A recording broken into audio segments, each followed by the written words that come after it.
तो दोस्तों आप लोग देख रहे हैं कट्टर न्यूज में आप लोग का बहुत बहुत स्वागत है।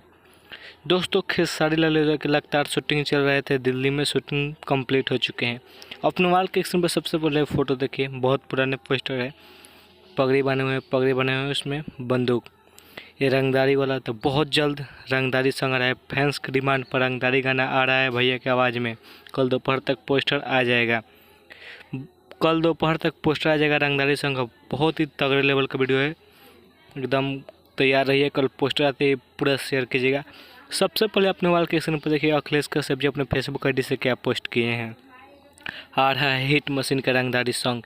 अपने वाल के स्क्रीन पर देखिए अखिलेश कश्यप जी क्या पोस्ट किए हैं। तो बस आप लोग दिल थाम कर बैठिए, कल पोस्टर आ जाएगा। कल शाम तक टीजर, परसों सॉन्ग एकदम दबा के गाना को वायरल कर देना है, रंगदारी सॉन्ग। बस इतना ही कहेंगे। अगर हमारे यूट्यूब चैनल पर नए हैं, चैनल को सब्सक्राइब कर लीजिएगा भोजपुरी का हर छोटी बड़ी खबर देखने के लिए। तब तक ले बाय, मिलते हैं नेक्स्ट वीडियो में। जय हिंद, जय भोजपुरी।